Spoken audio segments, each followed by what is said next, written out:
All right, we are live. Cool. How's everything going? Everything's doing good. Had a great week. Things are starting to kind of, well, I wouldn't say slow down. Hold on, wait a second. I'm good. But yeah, like things are, I wouldn't say slowing down a little bit, but projects are changing. Let's just say that. Yeah. Yeah, you know what I'm saying? Like we got the scheduling system all run up.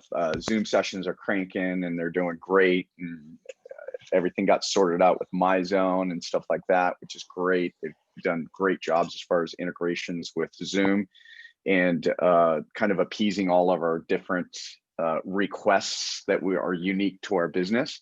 I feel like we're really kind of pushing the tech teams on both those companies pretty hard lately. I'm sure they see another Joe at arenafitness.com come across their board and they're like, what does this guy want?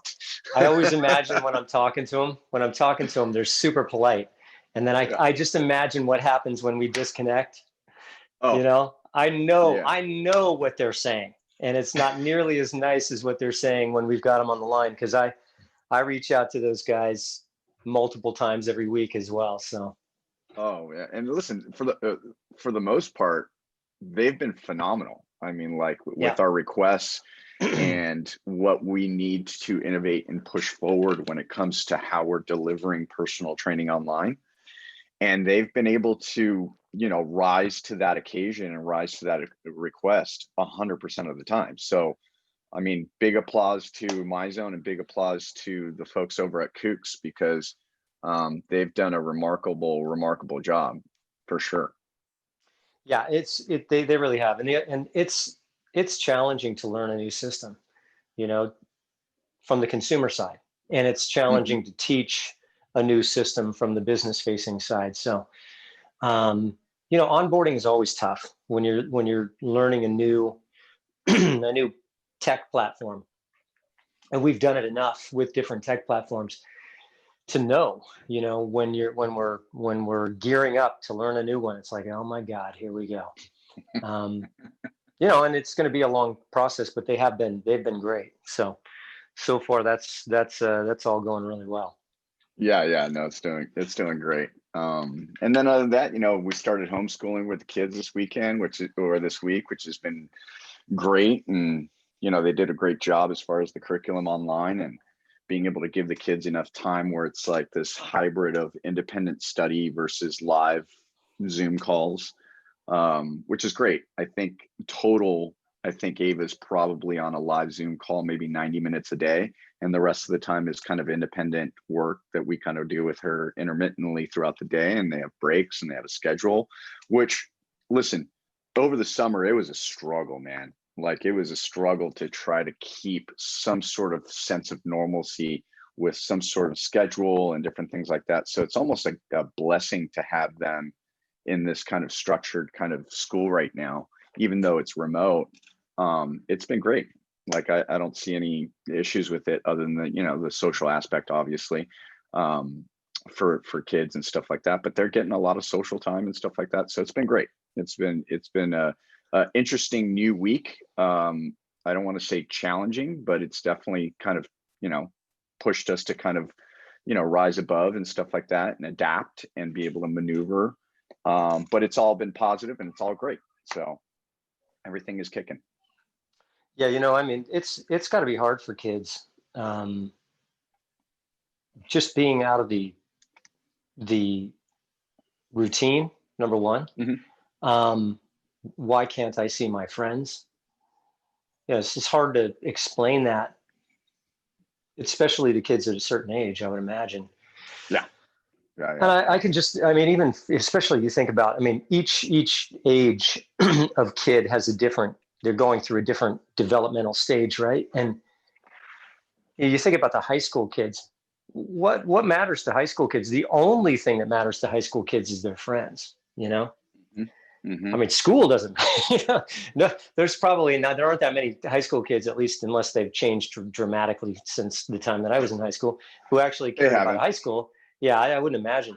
It's really more about like getting to see their friends, and so it's that's got to be really tough for people. And I think adults are adults are struggling too. I mean, listen, we are now 5 months since the first closure orders in the city of Los Angeles. It's incredible. It It's is incredible. incredible, and it's still strange. I mean, I still am walking around sometimes. It's become second nature, although every once in a while I'll walk out the front door without a mask and have to come back in and grab it. But it's pretty much second nature now to wear the mask anywhere outside of the house. But it's weird. I mean, to be walking around and seeing people, everybody's wearing masks, hopefully. It's surreal. And I'm still not used to it. But the fact that I'm marginally used to it is almost as shocking as the fact that we're doing it. It's like, this is the new thing. This is the way it is. So anyway, it's been 5 months, which is a long time. We've been closed now for 4 of those 5 months. And fortunately, we've got a lot, a high percentage of our members that are active with us. But what I wanted to, kind of kick around today is the people who are not training right now. What are the reasons? I mean, I kind of want to compare some of the conversations that I've had to the conversations that you've had. Mm-hmm. And what are the consequences of that? So what percentage would you estimate of our membership base prior to March 16th are currently training? I would say probably around 50, maybe a little bit higher than that, actually. And I'm going to preface that with, I don't think that that's the norm. I get the sense that most people are not doing some sort of online kind of training system. I mean, the gyms are not, most training studios are not. I get the sense that, that there's not much involvement when it comes to that. And the facilities that are providing any type of online training, even those people in that community, I don't get the sense that there's a high percentage of people that are doing. I may be totally wrong, but in our community, I think it's pretty high. I mean, like, it's not where I'd like it to be. Like, me personally, I'd want everybody to stay healthy and 100% of our members to stay involved. And well, I don't know how realistic that wish is, but that's what I would like to see. And I'm at a loss a lot of times when it comes to why people are choosing out of online training for the time being. And I'll phrase it like this. Health to me is, in this kind of climate, is similar to faith, in the sense that if your church or temple happened to close down, or God forbid an earthquake happens and it comes down to the ground and it just gets leveled, do you stop believing in God? Do you stop praying on your own? And that's a really good point. That's a really good point. I've never thought of it in that capacity, but what I will say to that, I just view health the same way, man. I mean, well, it's interesting that you say that, because I've had conversations with members in the past about making identity-based commitments, in which the thing that you're committing to is a central part or a core part of your identity. And because it is a core element, it is central to who you are, you don't really struggle with it, because it is essential to who you are. So I used religion as an example, or politics, or parenting. Like, I think we've had this conversation before. Is there anything that I could do to talk you out of being an involved, caring parent? Me? Like, anything? No, there's absolutely not.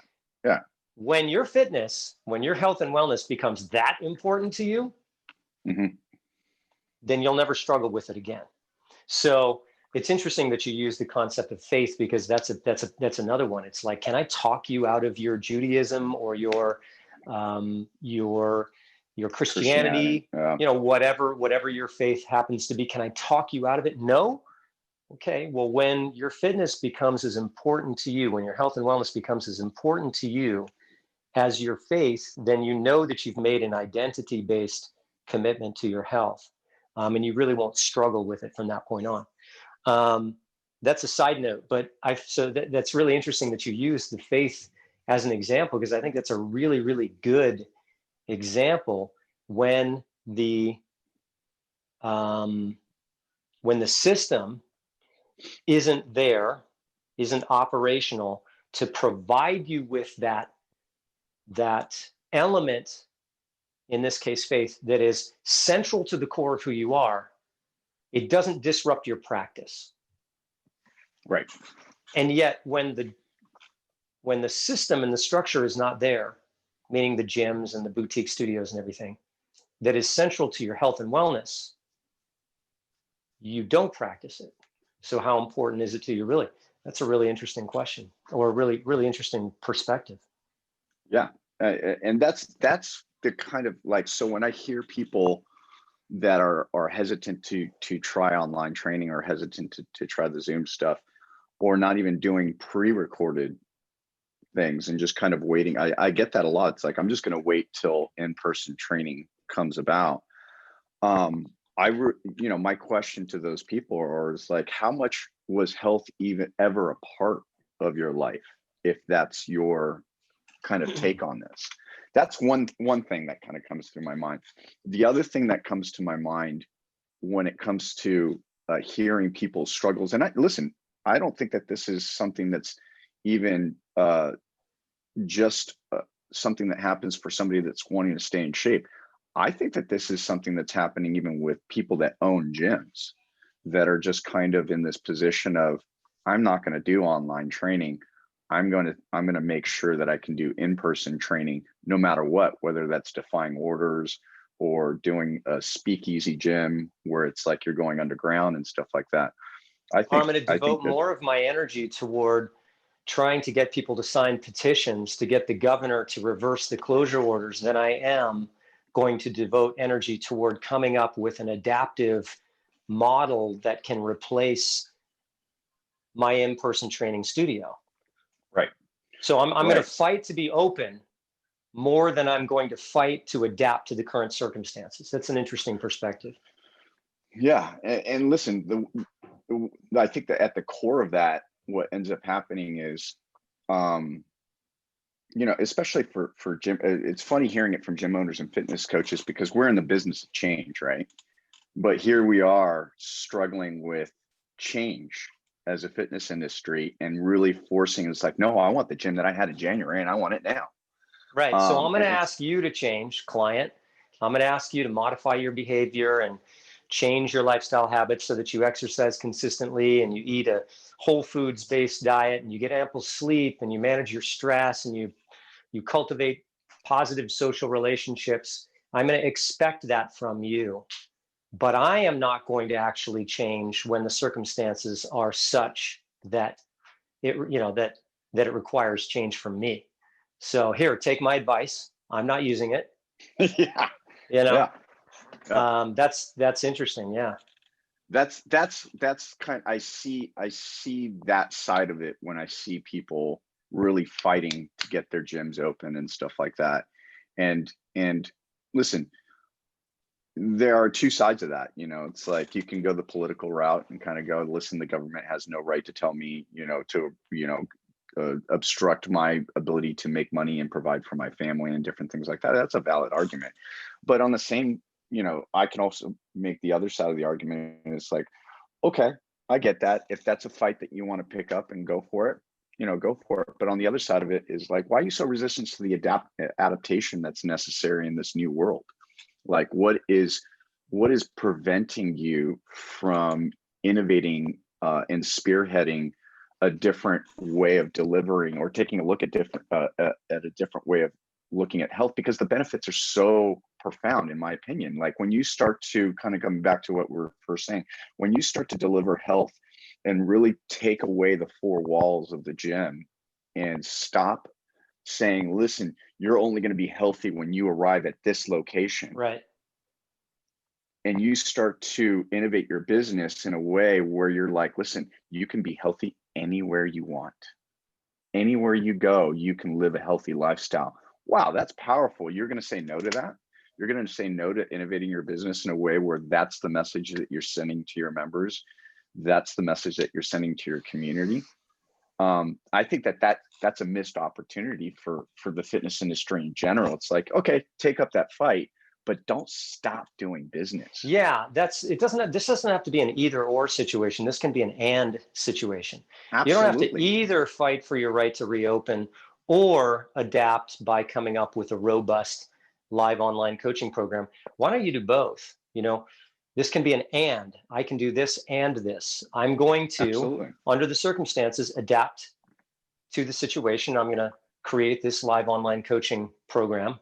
And I'm still going to fight for my right to open up if that's where your heart is. And I don't blame people either. Listen, I get the desire to fight for the right to be in business and to deliver your services in person and all of that.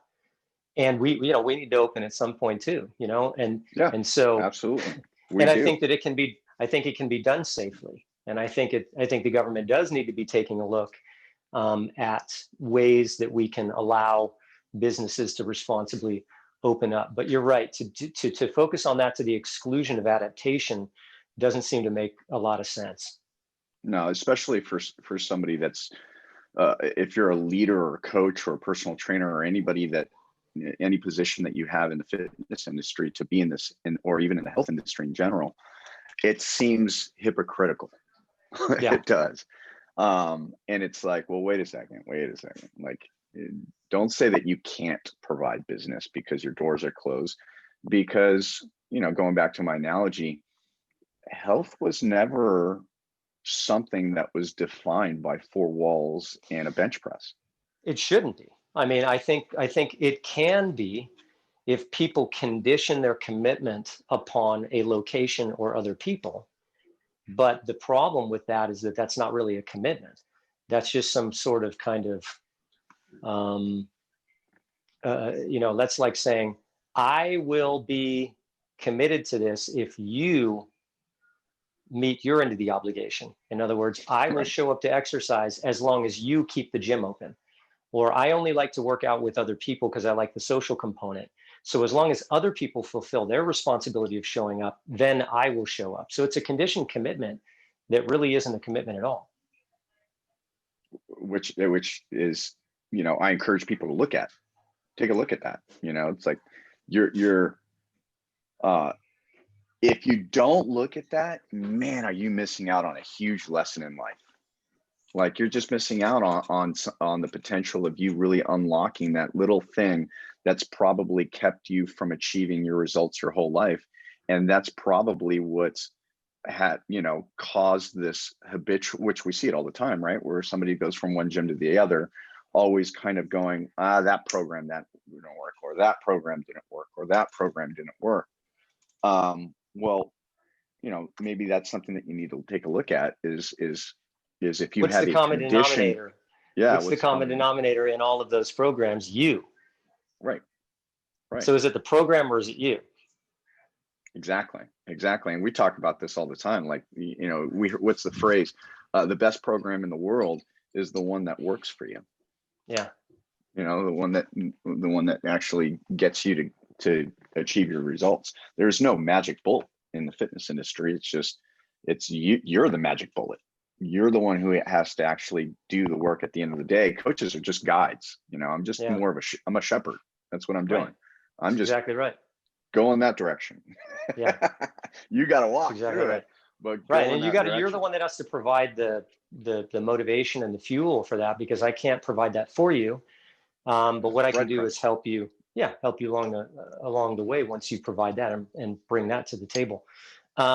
what are some of the things that you're actually hearing from people when you reach out to them? And let me say this too.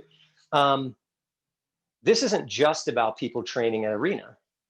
This is about people maintaining their health and wellness right now under the circumstances, especially in LA. And there are very few there. I think there are only 3 states where gyms are still closed.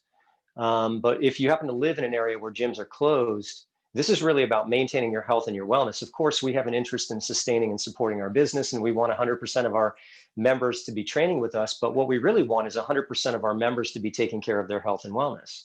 So if you're not training at arena, but you're doing other things to make sure that you're getting your physical activity and all the other components for health and wellness, fine. So I'm not talking about the fact that you're not training with us. I'm talking about the people who are genuinely waiting on the sidelines and doing nothing, waiting for the gyms to open.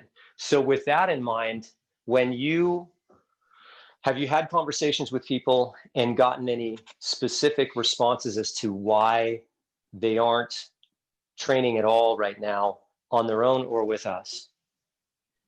I mean, honestly, the specific responses are some of the things that you've laid out already, which is I can't train online. Have you ever tried it? No. How would you know?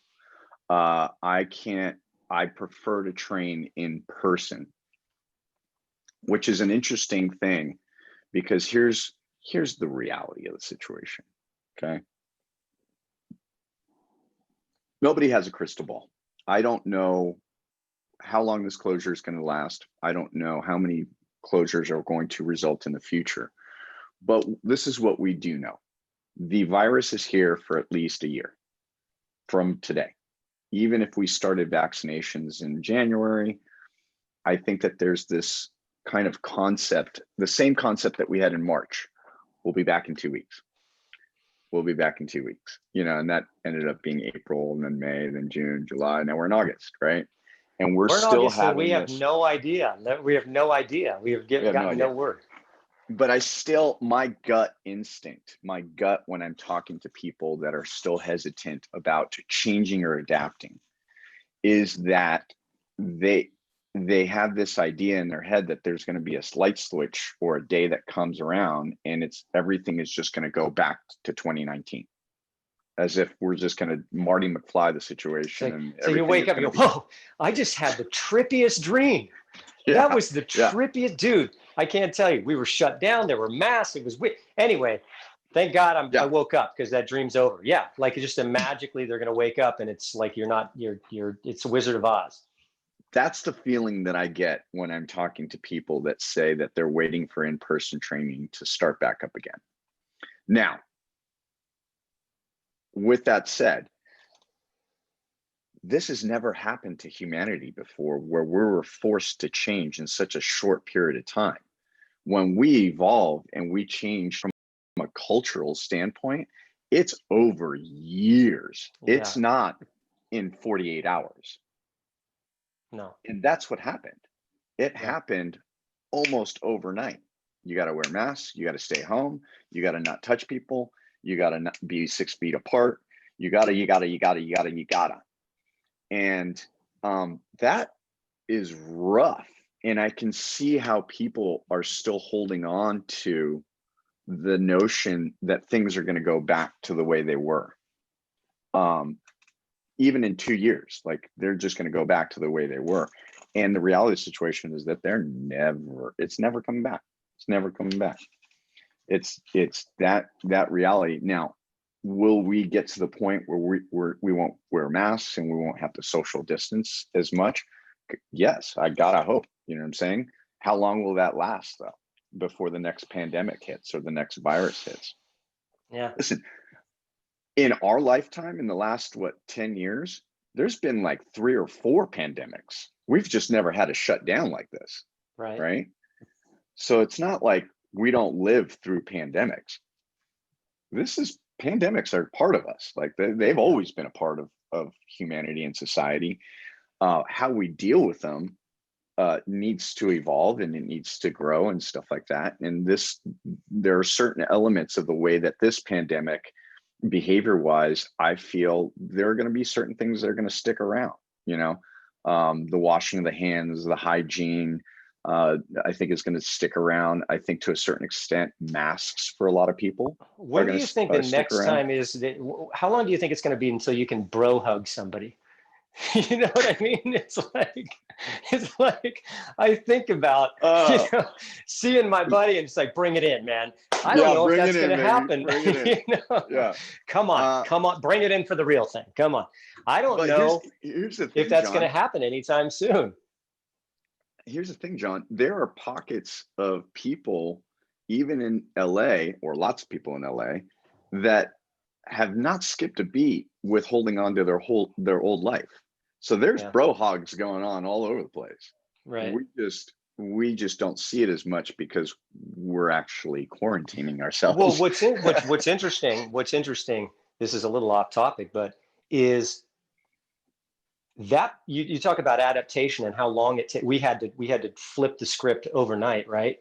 I Overnight. actually Yeah. think of physical contact with another human being, and I'm a touchy feely, like I'm a handshaker, I'm a hugger, that's just I come from a Mhm. long line of handshakers and huggers. That's just what we do. Yeah.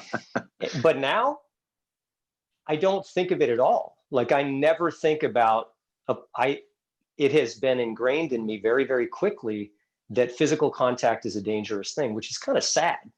Um, but Listen, that, but can I tell you a really sad story? I went to the beach with another couple on Saturday. We went down to Long Beach to go visit some friends of ours, and they have a 9-year-old and a 6-year-old. And Lila was doing something, and she was kind of playing, and I go, "Wow, that was awesome!" And I put my hand up. It was just instinct. And she looks at me. She's like, "Social distance, dude."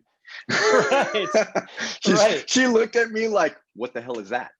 right, right. I And think I was about like, like first somebody, of all, good for you. yeah. Second of all, yeah, we don't do the high five anymore. I think about like coming at somebody with a hand, for a shake and a bro hug, and whoa, whoa, whoa, whoa, whoa, easy, easy.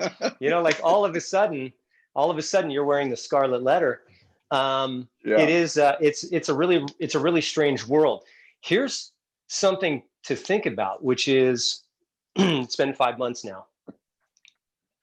Well, first, I want to share some of the things that I'm hearing from people, which is similar to what you mentioned. I'm hearing, I don't do online training, which is code for I've never done it before. It's not that you can't or you don't, it's just you haven't. And then Right. they're absolutely unwilling to even try it out. Listen, I'll give you a free week of training. No. Adamantly opposed. And then I just like training in person, which I totally get. But that's not an option. So those are some of the things but then when I follow that up with, okay, but are you doing anything else? Like, are you hiking? Are you doing YouTube videos? Are you dancing? Are you jogging? Most of the time, it's no. They're doing nothing at all. And I See, think that's dangerous.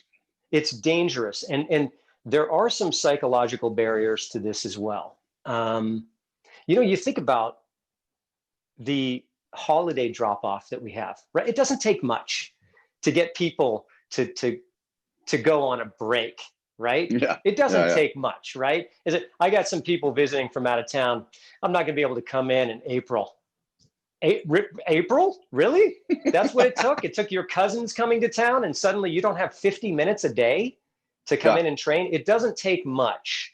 And that's not really a human failing. I think in a lot of ways, that's just, we're not naturally inclined to physically exercise. That's not a part of our evolutionary history. So you already have to overcome your brain, which is basically an energy miser and doesn't want to expend energy unnecessarily. You got to overcome that. So there is some psychology and some behavioral components that can kind of explain to a certain degree why it just takes takes a speed bump to get us off track, right? It's December. Oh, it Yeah, it's doesn't take December. It's the much, dude. holidays.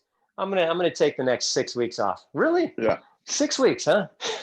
I mean, Uh, okay, but the ramifications of that are going to be significant, number one. And when you come back, you're going to regret it. You're going to regret it. Sucks. So, It sucks. so there are some psychological things that kind of get in the way. There's also this thing called, what's it called? Delay discounting, which is where our brain favors rewards now at the expense of the future you, which makes total sense because we evolved in an environment where, really we didn't have the luxury of thinking about the future. It's like, I got to get enough food to survive today and not get eaten by a larger animal. And so that's how we developed our adaptation. So our brain really prefers the instant reward. So that's why we choose the cheeseburger from McDonald's over long-term health, because our brain favors the reward now. And that's why we skip the workout, because I'm going to relax and conserve energy and enjoy that at the expense of my long-term health. So there's some stuff that is happening on a psychological level and on the cognitive level and behavioral and evolutionary that can kind of explain some of this. But let's talk about the consequences of sitting on the sidelines for 5 months. And let's talk about the concepts of detraining and the principle of reversibility. So basically, the principle of reversibility or detraining says that if you benefit at all, if you advance or any sort of improvements that come about from your physical activity will not be maintained unless you maintain that activity. So in order for you to continue to benefit from any adaptations that have come about as a result of your physical activity, you have to keep doing it. And the minute you stop doing it, that's called detraining. And detraining is the reverse of training. It's not training. It's not like training less or backing off. It's not training. So just like deceleration is the opposite of acceleration, detraining is the opposite of training. So when you work out and then you stop, there's the principle of reversibility, which simply means that the results that you have accumulated from your exercise are going to begin to diminish. That is a physiological reality. So I want to bring up some studies that I think you'll find interesting. One what's study, funny about, real quick, what's funny about detraining too is, and I don't know if this is in one of those studies and stuff like that, it almost seems like it's a compounded effect. What took you 3 months to achieve will be erased in 7 to 10 days. Well, it can be. It can be. And there's a ton of data on this. It's all over the place, and it kind of depends upon the circumstances of the individual, whether they're new to training or whether they've been doing it for a long time, and whether it's strength or whether it's cardio and endurance. And it is all over the place, but you're right. It's like what comes up, what must come down. And when it comes down fast. So here's one study that I like to point out. 35 men and women aged 22 to 77. Now here's the key. They were not regular exercisers, but they were put through a 13-week program that involved strength and cardio conditioning. After 13 weeks of this training program, they were split into 2 groups. Half of the group continued training, half stopped training. The group that stopped training within 1 week, they lost all the improvements that they had gained in that 13 weeks when it comes to blood pressure and cholesterol. That was after 1 week of not training. After 2 weeks, they lost strength, their VO2 max dropped, and they began to gain body fat. That's after 2 weeks. After 4 weeks, all of the improvements that they gained in the 13-week training program were erased in 4 weeks. So they trained for 13 weeks and it was erased in 4 weeks of detraining. Now, in all fairness, the key element here is that those people were new to exercise. So they didn't have a base, a strong, a solid base of conditioning and strength. So their deceleration, their detraining phase was more powerful because they didn't have a long history of exercise. Detraining, or the reversibility effect, tends to be less dramatic with people who have been training for a long-term period of time. But think about that. You Well, train for what's 13 weeks, and in 1/3 of the time that you trained, it's gone. yeah. And that's kind of what I was alluding to before. It's like that compounded effect. I'd be interested to see what they mean by new to training and how they define that, because we know so many people just being in the fitness industry that start programs that have never worked out their entire life or never trained or anything like that. They start programs in their 30s, 40s, or 50s, and what qualifies as a new? If I've been training for 3 years, but I started when I was 40 years old, am I still new to training, considering that No, I've spent these are 40 people years that of my had life? not been, these are people that had not been exercising. So I don't know whether this was the first time in their life that they exercised or whether they had taken a period of time off. Um, Right. but they made great improvements. They made improvements in strength and, cardiovascular capacity and all of these things. And then in 4 weeks, it was erased. But yeah, it's going to That's it's going to crushing. differ. Yeah, I mean it is. There are other things. So here's something else that that is interesting. Strength gains are different from endurance gains. So if somebody strength trains for a prolonged period of time, if they have a short period of detraining, like 2 weeks, for example, they don't lose anything. And even over 4, 8, 10, 12 weeks, if you've been strength training, you don't lose your strength nearly as quickly as you lose your endurance. And that's because there's neural adaptation. So really, the strength is really just a matter of it's motor skill.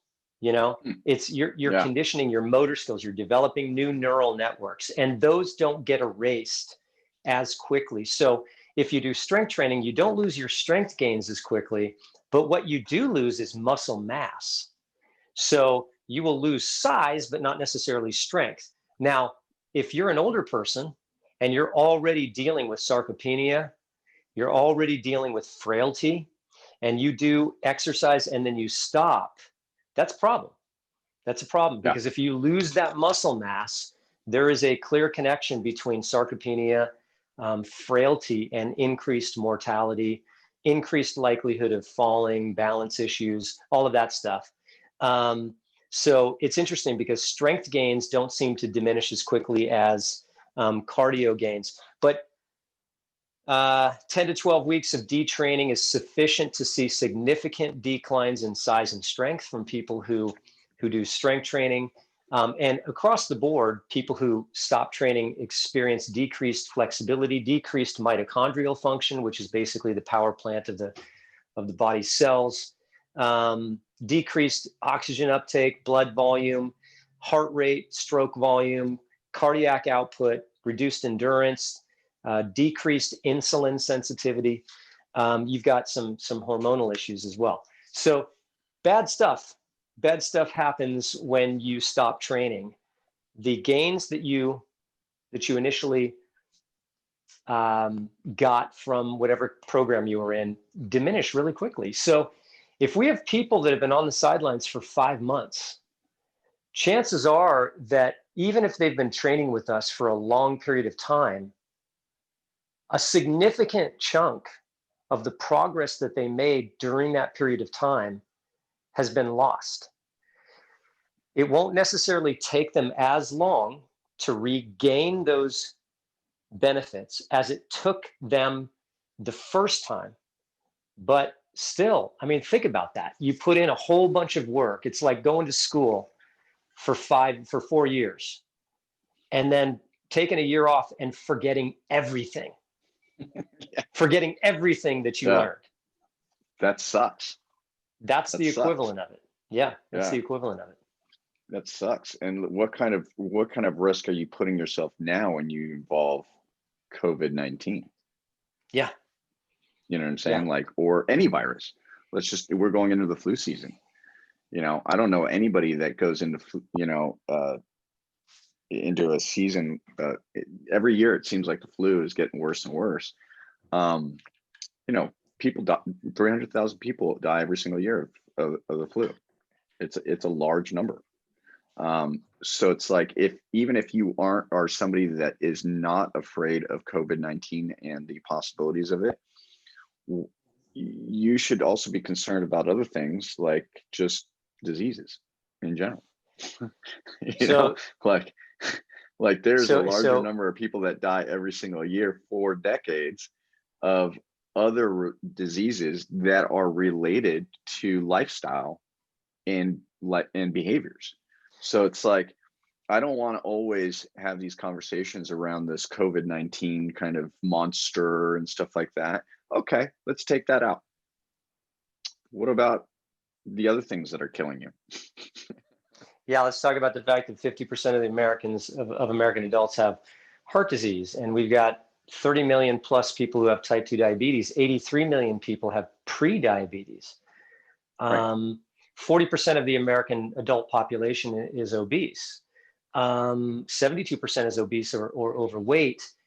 About 80%, the World Health Organization estimates that about 80% of chronic diseases are preventable. So 80% of the diseases that we are spending money on and that we're delivering healthcare treatment for are preventable with just a few behaviors like improved diet, increased physical activity, smoking cessation, and I think the last one is like cutting down on alcohol consumption. But there are 4 behaviors, and I can't remember what the 4th one is. I know it's smoking, improved diet, and increased exercise. If we change those 4 behaviors, it would address 80% of the chronic disease that we deal with globally every single year. So what you're saying is absolutely, this is not a COVID-19 specific issue. This is a health and wellness issue across the board, and it's amazing. I mean, we spend like $1.5 trillion a year on healthcare for preventable disease. $1.5 trillion. I think that the budget, I could be wrong about this, so if somebody fact checks me on, that's totally fine. I think the defense budget, the military budget every year is about $760 billion. I think. Check that on Google if you Wow. have a chance. Yeah, I'm gonna What's the Google that one, defense? What's the defense spending? I think it's $760 billion a year. We spend twice that treating chronic diseases that are preventable. Think about that. So if we want to know where our education system is, why it sucks so bad, compared to other, industrialized nations, if we want to know where infrastructure is, if we want to stop having the argument about Medicare and Medicaid and all that stuff, why don't we just start preventing disease to begin with, and we'll free up $1.5 trillion a year on taxpayer money. $700 billion was just signed by Trump for the defense budget. So $700 billion a year, and yet we spend twice that much on preventable diseases that could be avoided if people ate better, exercised, stopped smoking, and I think it's consumed less alcohol. But I'll have to fact check that. Smoking is still a thing. Like, It's I don't still understand, a thing, like, man. It is still a thing. And every time I see somebody, that's a behavior that I really don't understand. I mean, I guess I understood it when I was in my 20s, and Right. it was natural, but it was also a different time period now. Like now, yeah, it's like, let's own up to our shit and just say that you and I both smoked at times oh in our yeah, lives.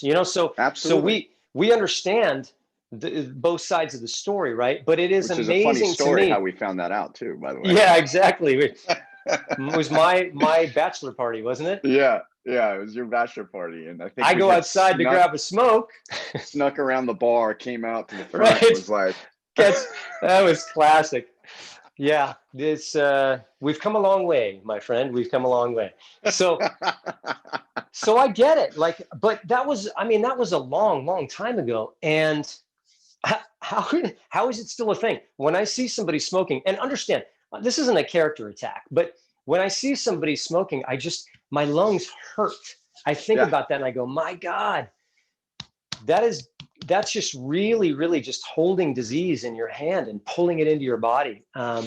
It's painful. absolutely. But yeah, Yeah. So yeah. So circling back, this is not specific only to COVID-19. No. We need to be keeping ourselves well at all times in order to really benefit from life and not have a shortened life and not have to deal with expensive doctor visits and decreased quality of life and all of that stuff.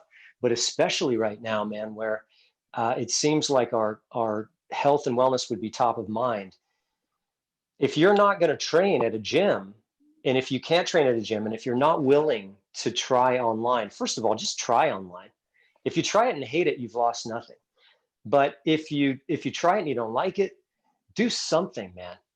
Hike, run, What, dance. yeah, what is it about? Because this statistic has been going in this direction for a long time. And this is a side note. What is it about our society that the more access we have to something that is positive in our life, the sicker we become? What is that I don't know. phenomenon? Like, because fitness over the last 4 decades, 40 years, right, has improved decade after decade in terms of the quality of the programs, the quality of the coaching, the quality of the facilities, the quality of the equipment. And now we have launched ourselves into accessibility at a rate that we never imagined was possible even 10 years ago. But yet we're getting sicker and sicker. So the lines are going this way. And I just don't understand that phenomenon, specifically for people in the United States. It's not something. It's something that just it confuses me, and I'm wondering what that phenomenon is, because there should be no reason that anybody in the United States that has access to Wi-Fi or have a smartphone, for that matter, should not be able to involve themselves in some sort of physical activity at least 10 to 20 minutes a day and have a sense of accountability. You know what I'm For saying? free. Like the Way of Life app. It's a free app, great app. You can 25 push-ups every single day and you Yeah. can keep yourself accountable for it, right? Yeah. So the sense of I can't afford personal training, or I can't afford a gym membership, or I can't afford it, this, that has been erased for a long time. That's been gone for a long time.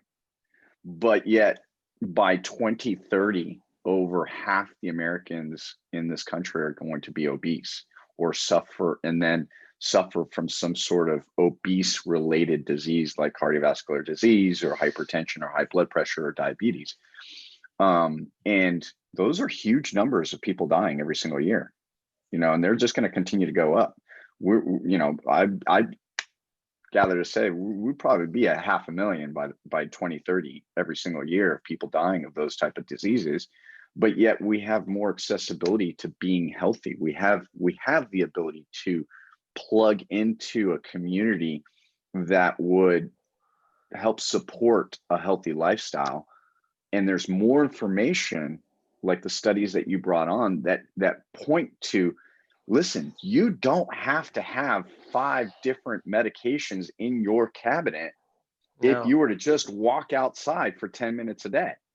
Yeah, it's amazing, and $90 trillion will be spent over the next 35 years. This is trillion with a T. It's On ridiculous, dude. healthcare. Talk 90 about a trillion dollars. waste. I mean, first of all, we're going to bankrupt the government because right now, $1 in $5 of the GDP is spent on healthcare, and it's growing every year because of chronic disease. I think you're dealing with a couple different things.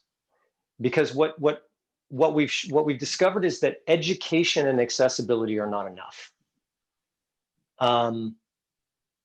People have to want to do it, no matter how accessible it is, and no matter how much education there is. So there need to be advancements in coaching, which are some of the things that I'm looking into right now, where it goes beyond just the typical kind of show up at the gym, I'll yell at you for 45 minutes, and that will be the extent of our relationship, where it's more of an all-encompassing wellness program for people, where the coach's job is really to help the client produce their own goals, produce their own autonomy, produce their own motivation. And those are all concepts that the public narrative has screwed up, because everybody thinks that you go to a coach to get motivation and to get held accountable. I'm going to motivate you. That's a common misconception. Yeah. I can't have. I got a bucket of motivation over here on the shelf. Let me just pull it off. Right, exactly. Here, I'm just going to give you a scoop. $29.95. I mean, listen, if I had that bucket, we'd be rich, right? Yeah. But listen, the field of psychology has a stack of literature that's this big that'll show that you can't do that. You can't do that. You can't. Nobody can provide somebody else with motivation. So there need to be advances in health and wellness coaching. There needs to be an integration between healthcare providers and health and wellness coaches, so that there's a team of people. And then, Joe, we're always going to be fighting against the fact that we are living in an industrialized world that we never adapted for. We just didn't. So up until 70 to 100 years ago, most of us had jobs that were physical in nature. We were a labor force. Farmers. We were farmers. We worked on assembly lines. We were, you physically had to work. And over the last 100 years, technology has really removed the need for human movement. I mean, I no longer have to spend 4 hours tracking, hunting, killing, and dressing an antelope for dinner for the day. I have to get up from the couch. I have to walk 17 steps and get a box of Triscuits, which has more calories in it than that antelope. Right. And so we didn't adapt for that. And so there's something called optimal foraging theory, which means that we will always, as human beings, I'm way off topic, but you asked. Yeah. No, I love it. I love it. We will always, our brains, it's non-conscious. This is not something that we can consciously think of. Our brains will non-consciously opt for the lowest expenditure of energy that produces the highest return on calories. So we will always do that. And we will always try. Let me throw a zinger at you, though. Then why are more people doing online training? Because it takes this amount of effort to sit there and turn on your laptop. It does. It really does. It does. So I don't know the answer to that, but I would say a couple things. The first thing is we do still have to recognize that exercise is still an unnatural thing for us as human beings. We just never had to do it until the last couple generations, because our bodies were always in movement naturally throughout the course of our work and everything. We walked places, we rode our bikes, we worked on farms. We never had to go out of our way to exercise. And so our brains are programmed to conserve calories whenever possible. And our brains don't understand health. They just don't care about health. They care about survival and threat to survival. So our brain doesn't go, that's not healthy. It goes, that's going to kill me, or that's not going to kill me. Yeah. So we're fighting against that. That's one thing. I think the other thing is that it's a new thing.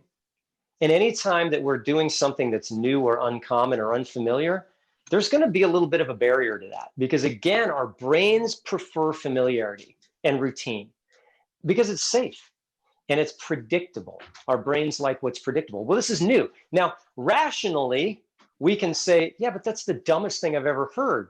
Because if you just think about it for a second, there's no threat. Doing online training instead of in-person training is not a threat to your survival. I get it, but there's system 1 and system 2 thinking, there's a great book by Daniel Kahneman, who's a behavioral economist. He wrote this book, and he talks about system 1 and system 2 thinking. He won the Nobel Prize. System 1 thinking is the ancient part of our brain that if I throw a snake at you, you scream and you run. You don't have to think about it. Your brain reacts. Your brain reacts to danger. Yeah. It knows that it wants food, all of that stuff. System 2 thinking is logic and reason.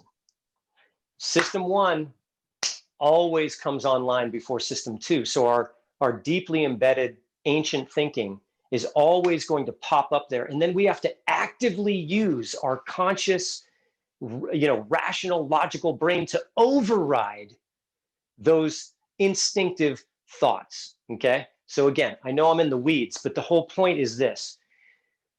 Whenever we're trying out a new routine, it's possible that our brain doesn't like the lack of predictability, doesn't like the lack of familiarity, considers it a potential threat, the ancient part of our brain. And then we have to work really hard to bring the new part of our brain, the prefrontal cortex, system 2 thinking, online to override that ancient thinking. So there's a lot of shit going on here. It's not just that we're lazy. It's not that easy. No, it's not. It's not. And I hope people are not getting that message, because that's not what we're talking about. Here's an interesting question, and I don't know if you can answer that, because you talked about how we as human beings haven't really adapted to this industrial age. What the hell is going on now? Like with the forced adaptation that was thrusted upon us in March. Like what? I think, yeah. What kind of ramifications of not being conscious of the urgency or need to adapt, or not even realizing that there isn't an urgency to adapt? There's a whole buttload of people that are just sitting there going, you know what? I'm going to ride this out. And when 2021 comes about, I'm just going to pop back up and things are going to be back in place. Yeah. I would guess that what we're talking about is the difference between like circumstances and like really the deeply embedded evolutionary behavior. We had to adapt because we were told we had to adapt, but take a look at the large percentage of people who just said no. Yeah. I'm not going to do it. I'm not going to do it. So not everybody adapted. And when we say we adapted, what we did is we adapted our daily behavior. We didn't necessarily change like the structure and function of our brain or make any sort of biological or physiological change. Those things take like thousands of generations to take place. Although they're noticing that with technology, like the internet and all of that stuff and handheld devices and all that, our brains are making weird adaptations in a really, really rapid way that's probably never happened in history before.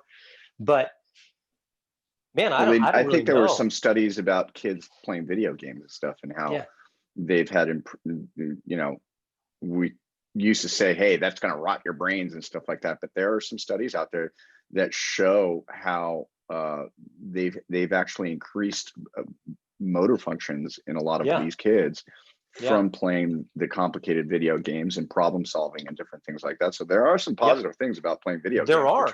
There are some really interesting kind of studies.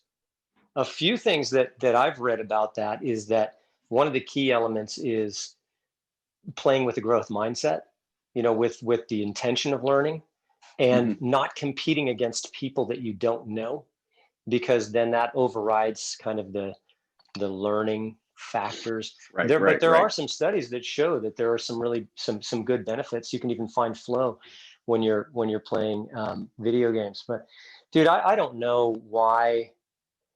And I want to make sure, we're both sitting in judgment here, and let's just be honest. I have a hard time understanding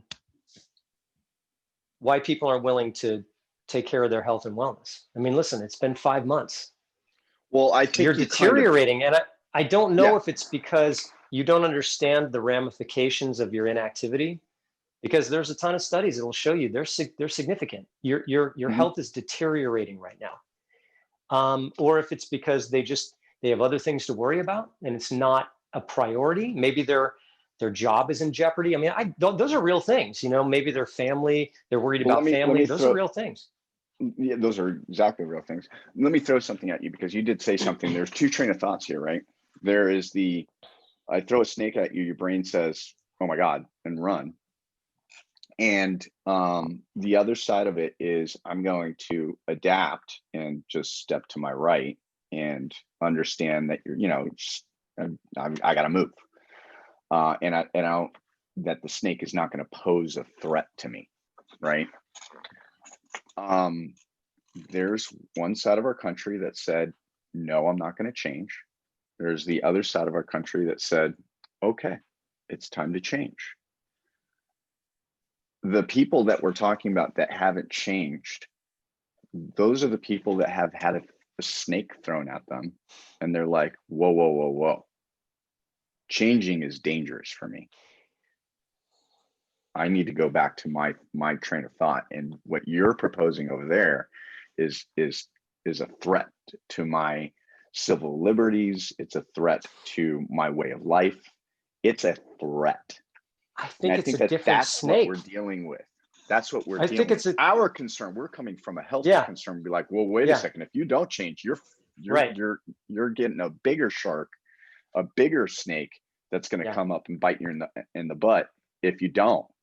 And I think that that's kind of what we're getting back to. And if we take it from that perspective, then we have more empathy, and we can change a little bit more efficiently, or change the minds of people that are still stuck on the fence a little bit more efficiently, if we just come from that kind of perspective on it. Yeah, I think you're absolutely and understanding. right. And I think the reactions are pretty much the same. The snake is different.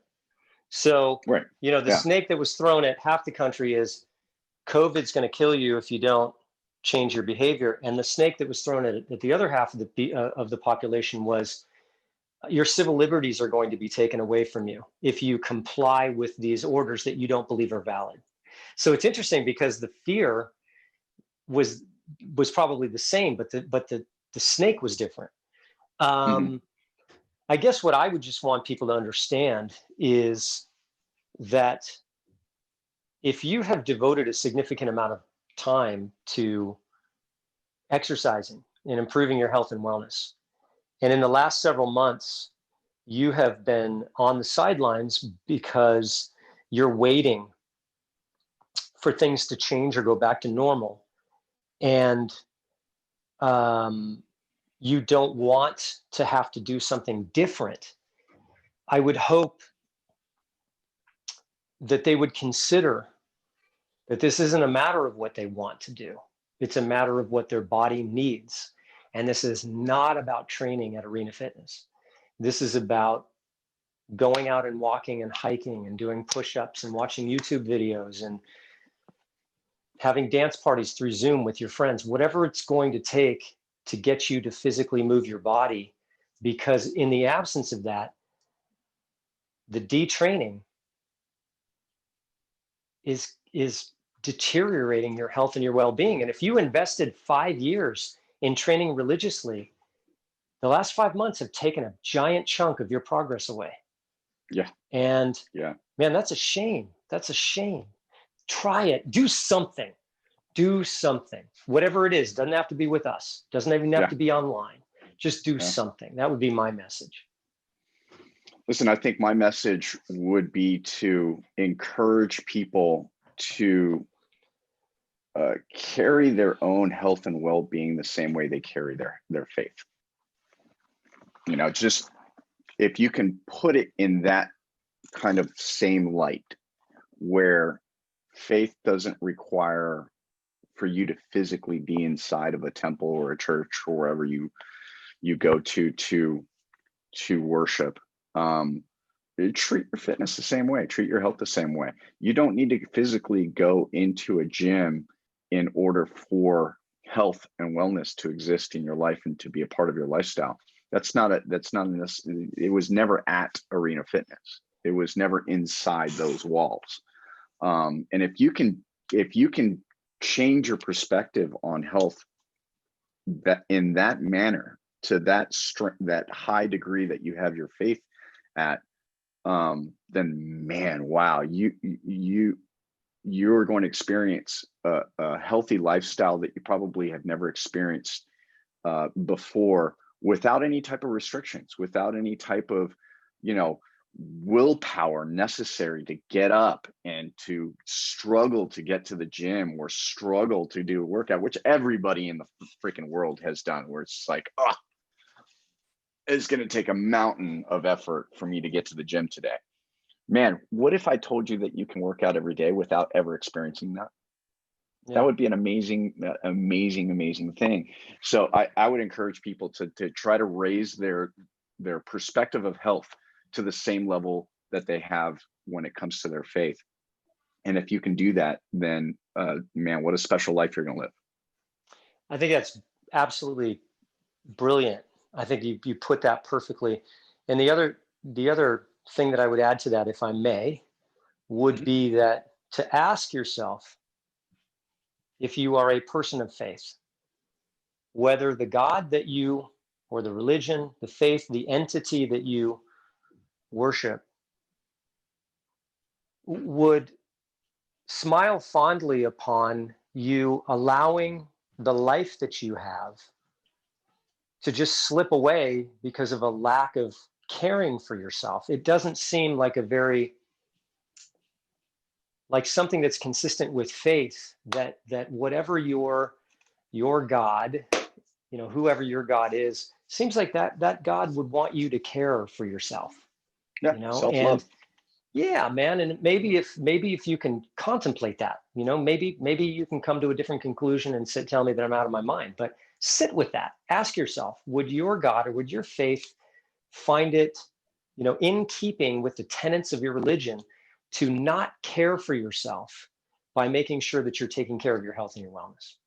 Right. Well, I mean, we probably went into. we went got deep way on off. that one, man. I don't know what happened, but we took a left turn to Albuquerque. we covered theology, evolutionary biology, cognitive behavioral therapy, and oh man, I can't wait to see the comments be like, you guys are out of the ballpark on this. Yeah, you guys need to just get back in your lane, dude. Count to 10 like the rest of your trainers and leave that other stuff to the people that know what the hell they're talking about. Yeah, exactly. All right, man. I think we we burned and the on candle. that note. Yep. All right, man. All right, brother. Well, listen, great talk, man. I think it's a really interesting talk, and I love having these talks with you. So have a great day, and I'll see you soon, man. You take care. All right, man. You too. See ya.